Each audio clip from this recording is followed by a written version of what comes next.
अस्सलाम वालेकुम बच्चों। आज हमने बायोलॉजी फर्स्ट ईयर का चैप्टर 11 स्टार्ट करना है, ह्यूमन सर्कुलेटरी सिस्टम। इस साल बच्चों इसका पेयर जो है वो चैप्टर 1 के साथ है। लॉन्ग क्वेश्चन का ये चैप्टर है।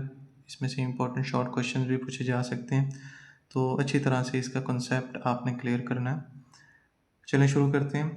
ह्यूमन सर्कुलेटरी सिस्टम की अगर हम बात करें तो सबसे पहले आपको पता होना चाहिए कि जो ह्यूमंस होते हैं, ह्यूमंस के अंदर ट्रांसपोर्ट के दो सिस्टम्स पाए जाते हैं। ह्यूमंस में जो ट्रांसपोर्ट है उसके लिए दो सिस्टम्स प्रेजेंट होते हैं, दो मेजर सिस्टम्स होते हैं जिन्होंने क्या करना होता है, मिल के काम करना होता है।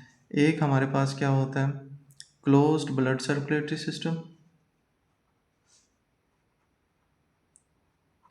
Closed blood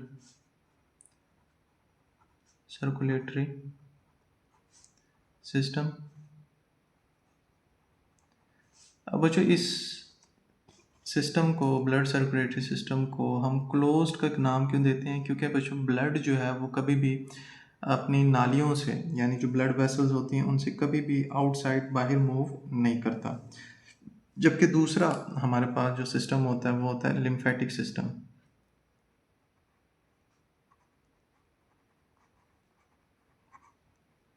lymphatic system. तो इन दोनों का डिफरेंस पेपर के अंदर पूछा जा सकता है। Difference between blood circulatory system and lymphatic system, ये शॉर्ट क्वेश्चन में आ सकता है। Compare blood and lymphatic system. ठीक है, ये शॉर्ट क्वेश्चन बन के आ सकता है, तो अच्छी तरह से इसे आपने कर लेना। तो शुरू करते हैं सबसे पहले ब्लड सर्कुलेटरी सिस्टम के हवाले से। ब्लड सर्कुलेटरी सिस्टम की अगर हम बात करें बच्चों, तो ब्लड सर्कुलेटरी सिस्टम में हमारे पास दो तरह की सर्कुलेशंस आती हैं। बारी बारी नेक्स्ट लेक्चर्स में हमने इन्हें डिटेल में करना है। वैसे तो सबसे पहले नंबर पे है पल्मोनरी सर्कुलेशन, और सेकंड हमारे पास आती है सिस्टमैटिक सर्कुलेशन। मैं ब्रीफ सा इनके हवाले से आपको थोड़ा सा बता देता हूँ। बच्चों पल्मोनरी का वर्ड जहाँ पे भी आ जाए आपने समझ जाना है, बात हो रही है लंग्स की या रिस्पिरेटरी सिस्टम की। लंग्स या रिस्पिरेटरी सिस्टम की यहाँ पे बात की जा रही है। पल्मोनरी सिस्टम या सर्कुलेशन क्या होती है बच्चों? पल्मोनरी सर्कुलेशन के अंदर ब्लड बेसिकली हार्ट से, आप इसे याद रखेंगे, हार्ट से ब्लड का लंग्स की तरफ जाना और लंग्स से वापस ब्लड का किसकी तरफ आना? हार्ट की तरफ आना। तो ये एक सर्किट बनता है, एक सर्कुलेशन बनती है जिसे हम पल्मोनरी सर्कुलेशन का नाम देते हैं। दूसरे नंबर पे सिस्टमैटिक की अगर हम बात करें तो हार्ट से ब्लड का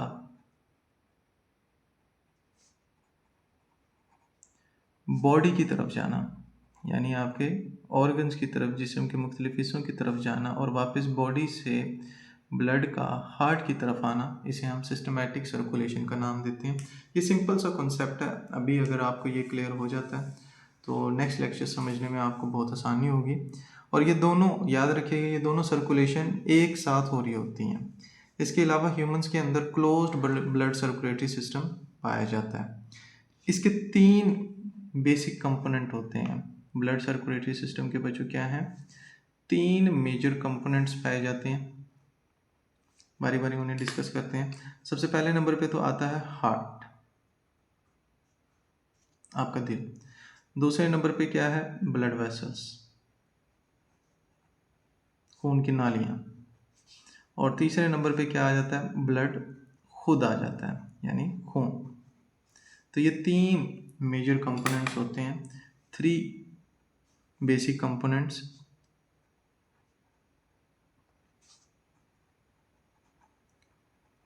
components of blood circulatory system.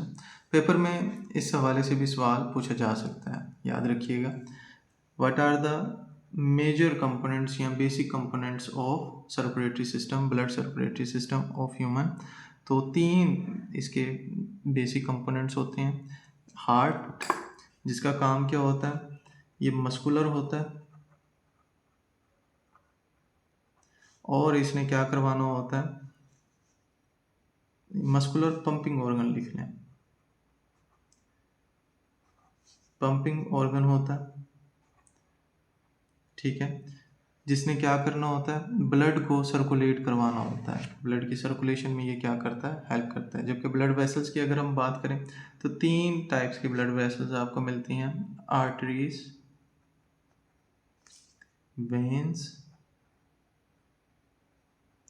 And capillaries.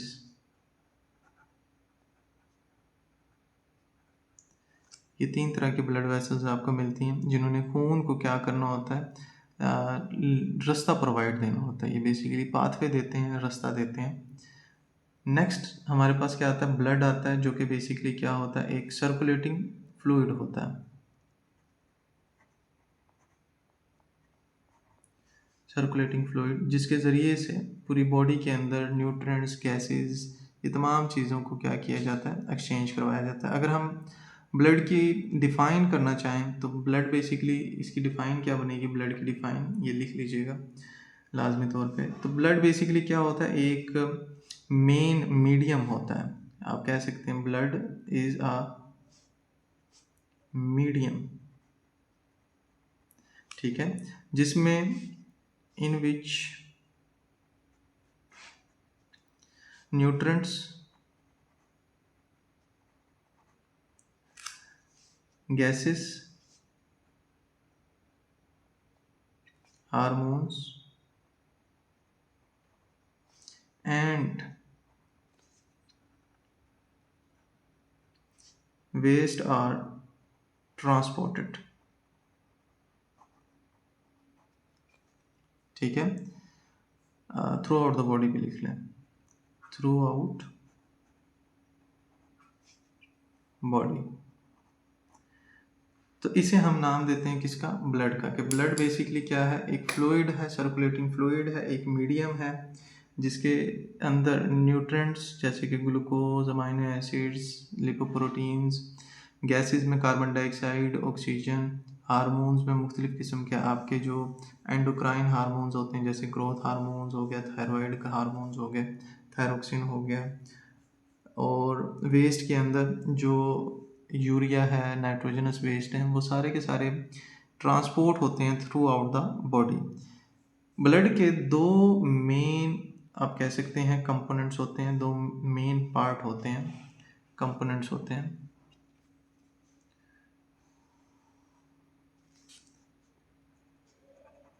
To main components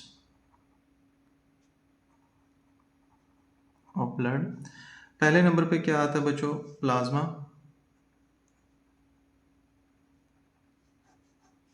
और दूसरे नंबर पे क्या आते हैं, ब्लड सेल्स, ठीक है। पहले नंबर पे प्लाज्मा और दूसरे नंबर पे ब्लड सेल्स। अगर हम प्लाज्मा की बात करें तो प्लाज्मा बेसिकली क्या करता है, ओवरऑल टोटल ब्लड का 55% इसने बनाना होता है। जबकि ब्लड सेल्स की अगर हम बात करें तो ये 45% टोटल ब्लड का बनाते हैं, ठीक है। तो आपका ब्लड जो है वो बेसिकली 2 चीज़ों पर मुश्तमिल होता है। एक तो है प्लाज्मा जो कि 55% वॉल्यूम ऑफ ब्लड बनाता है, और दूसरे नंबर ब्लड सेल्स आते हैं जिन्होंने क्या करना है, 45% पूरे ब्लड का वॉल्यूम बनाना है। प्लाज्मा की अगर हम बात करें तो प्लाज्मा में होते हैं डिजॉल्व सब्सटेंस। प्लाज्मा अपने अंदर क्या रखता है, डिजॉल्व सब्सटेंस रखता है। और डिजॉल्व सब्सटेंस रखने के लिए इसे क्या चाहिए होता है, वाटर चाहिए होता है। तो ये 90% या 99% आप क्या कह सकते हैं, ये क्या होता है, वाटर होता है प्लाज्मा। और बाकी इसमें 10% क्या आ जाते हैं, डिजॉल्व सब्सटेंसेस आ जाते हैं। जबकि ब्लड सेल्स की अगर हम बात करें तो इसमें सेल्स मौजूद होते हैं, जैसे कि आपके RBCs, red blood cells, white blood cells, ठीक है। और सेल लाइक बॉडीज होती हैं,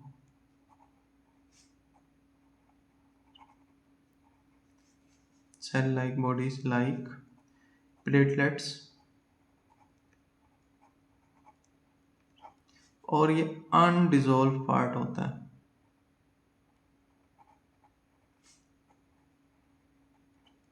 क्योंकि ब्लड सेल्स वगैरह ये डिजॉल्व नहीं होते।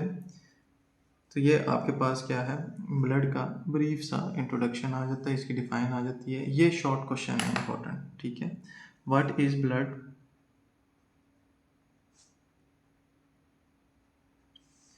Give its components. तो उसमें आपको ये सारा लिखना पड़ेगा, ब्लड की डिफाइन आ जाएगी, इसके दो main components plasma, blood cells, ये तमाम चीज़ें आ जाएंगी, ठीक है। नेक्स्ट हम बात करते हैं लिम्फेटिक सिस्टम की बच्चों। लिम्फेटिक सिस्टम बेसिकली क्या होता है, लिम्फेटिक सिस्टम के अंदर हमारे पास आ जाते हैं, लिम्फेटिक सिस्टम में लिम्फ वेसल्स आती हैं। इसका पूरा लॉन्ग क्वेश्चन आगे हमने डिस्कस करना है। उसके अलावा लिम्फॉइड मासेस,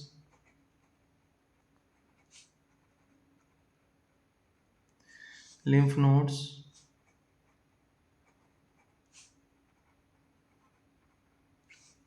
और लिम्फ नोड्स के साथ साथ लिम्फ। बच्चों ब्लड और लिम्फ के अंदर क्या डिफरेंस होता है, ऐसा फ्लूइड जो कि लिम्फेटिक सिस्टम में सर्कुलेट हो उसे हम नाम क्या देते हैं, लिम्फ का नाम देते हैं। और ऐसा फ्लूइड जो कि ब्लड सर्कुलेटरी सिस्टम में फ्लो करे उसे हम नाम देते हैं ब्लड का। तो ये आपके पास ब्रीफ सा इंट्रोडक्शन था। हमारा जो मेन टॉपिक है वो बेसिकली क्या है, structure and function of heart पे है। इसका इंट्रोडक्शन हम कर लेते हैं। स्ट्रक्चर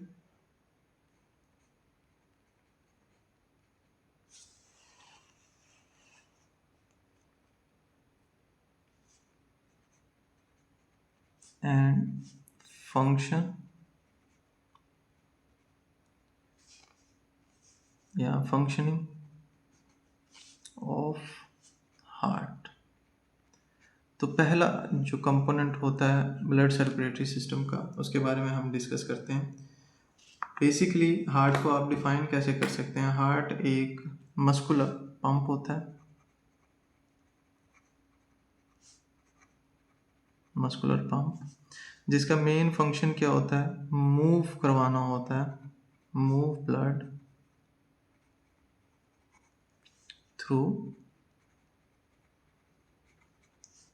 बॉडी, ठीक है। अगर हम इसके रोल की बात करें, इसका फंक्शन क्या है, इसका रोल क्या है हार्ट का, तो बेसिकली ये सर्कुलेशन के अंदर पार्टिसिपेट करता है, सर्कुलेशन ऑफ ब्लड में, ब्लड वेसल्स के अंदर, कैपिलरीज के अंदर इसने ब्लड को क्या करना है, पंप करवाना है। तो पहला फंक्शन इसका क्या आता है, पंप का पहला रोल आता है इसका। दूसरा इसके फंक्शन की अगर हम बात करें तो इसने बेसिकली क्या करना होता है, इसने प्रेशर जनरेट करना होता है, ठीक है। हार्ट क्या करता है, ये प्रेशर जनरेट करता है, जिसकी वजह से ब्लड फ्लो होता है। अगर हार्ट ना हो तो आपकी पूरी बॉडी के अंदर जो ट्रांसपोर्ट है वो ख़त्म हो जाए। लोकेशन की अगर हम बात करें, what is the location of heart, तो ये मिडल ऑफ चेस्ट कैविटी में प्रेजेंट होता है, बिटवीन द लंग्स। आपकी जो थोरेसिक या चेस्ट कैविटी होती है उसके मिडल में ये पाया जाता है, चेस्ट कैविटी। ये जो कॉन्सेप्ट चल रहा होता है कि ये लेफ्ट साइड पे मौजूद होता है, ये गलत है। एक्चुअली में ये क्या होता है, मिडल साइड पे मौजूद होता है। इसका थोड़ा सा हिस्सा जो लेफ्ट साइड का होता है वो इनलार्ज होता है, जिसकी वजह से हमें ये लेफ्ट साइड पे फील होता है कि ये लेफ्ट साइड की तरफ है, स्लाइटली लेफ्ट है, लेकिन एक्चुअली में होता कहाँ पे है, ये चेस्ट कैविटी के सेंटर में पाया जाता है। इसका जो बैक सरफेस होती है, हार्ट की जो बैक सरफेस है, या बैक साइड भी आप कह सकते हैं।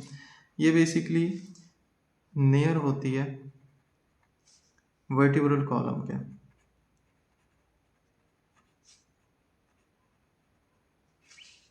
वर्टिब्रल कॉलम के जो कि आपकी रीढ़ की हड्डी का एरिया होता है, जबकि इसकी जो फ्रंट सरफेस होती है वो basically behind the sternum,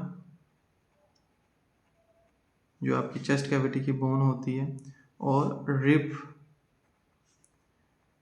cartilage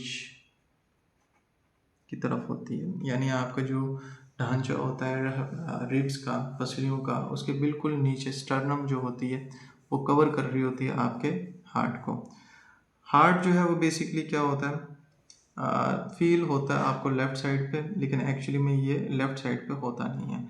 अगर हम आम तौर पे बात करें हार्ट की, तो बेसिकली इसका ना एक कार्डियक नोच बना हुआ होता है, ठीक है, जिसकी वजह से ये हमें लेफ़्ट साइड पे फील हो रहा होता है। मैं एक सिंपल सी डायग्राम आपको शो करवाता हूँ हार्ट की।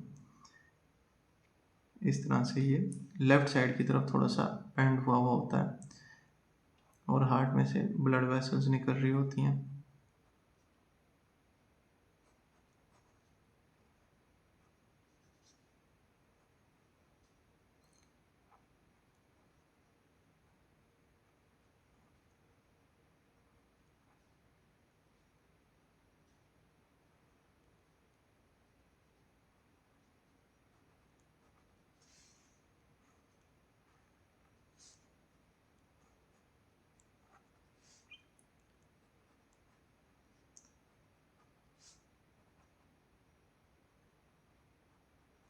तो कुछ इस तरह का ये स्ट्रक्चर आपको प्रोमिनेंट नज़र आ रहा होता है हार्ट का।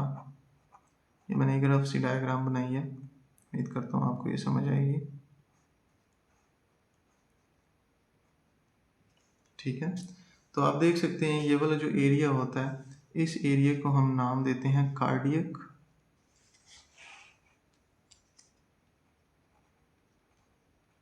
नोच का, NOTCH, नोच, जिसकी वजह से आपका जो लेफ्ट लंग होता है वो as compare to right lung थोड़ा सा स्मॉल हो जाता है, ताकि इस कार्डियक नोच को अकोमोडेट किया जा सके। तो ये हमारे पास सिंपल सा इंट्रोडक्शन था हार्ट का। यहाँ पे शॉर्ट क्वेश्चन लिखने कौन सा आ सकता है, दो शॉर्ट क्वेश्चन यहाँ पे बन सकते हैं बच्चों। पहला शॉर्ट क्वेश्चन यहाँ पे कौन सा बनता है कि what is heart give its role.